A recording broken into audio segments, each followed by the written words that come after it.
C'est sur les majestueux fleuves Congo, symbole de l'unité, que se sont clôturés les travaux de la 15e Assemblée générale du Consortium de Fonds africains pour l'environnement, organisé par le Fonds Okapi pour la conservation de la nature. La randonnée sur le fleuve Congo, une tradition respectée par cette plateforme qui a toujours été tenue en marge des assises, un site de conservation de la biodiversité à découvrir.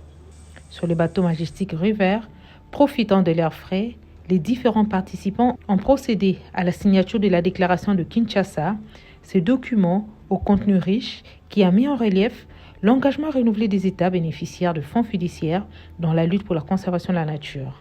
La journée d'aujourd'hui qui s'est clôturée par cette déclaration indique l'engagement, n'est-ce pas, de tous les fonds fiduciaires d'Afrique pour une conservation de la biodiversité très solide, ancrée sur les valeurs, n'est-ce pas, fondamentales du respect de l'environnement, du respect des droits de l'homme, n'est-ce pas, de l'engagement des communautés locales, n'est-ce pas, et de moyens financiers que nous devons mettre en place pour soutenir justement la conservation de la biodiversité.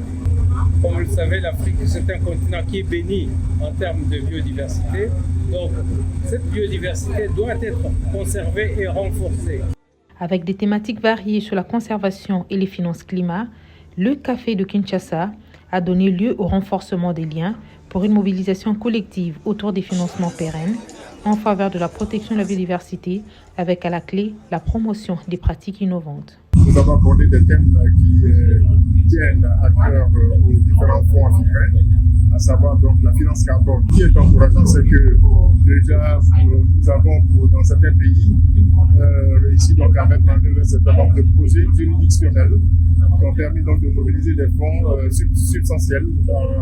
Et ça, je pense que c'est encourageant. Pour cette assemblée organisée ici à Kinshasa, les deux questions de discussion étaient la biodiversité du bassin du fleuve Congo. On a des pays membres qui appartiennent à cet espace et qui étaient là pour nous éclairer sur les progrès faits en matière de conservation, mais aussi les défis. Le deuxième thème, c'était la question des finances carbone. On a retenu effectivement que c'est une opportunité, un mécanisme de financement qui peut être réellement important pour les fonds de conservation.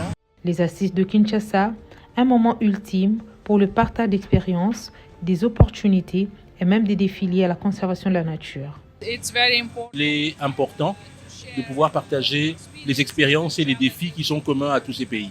One of the components of BioFund deals with innovative financing. L'une des branches sur lesquelles BioFund travaille, c'est sur la finance innovative dans le secteur de l'écologie. Et BioFund est spécifiquement intéressé à développer de nouvelles manières de pouvoir lever des fonds et à les investir sur les différents marchés financiers. Are becoming more and more relevant. Cette activité coïncide avec la célébration du centenaire de Virunga, ce parc national situé dans la partie est de la République démocratique du Congo, regorgeant une biodiversité exceptionnelle avec une renommée qui a traversé les frontières.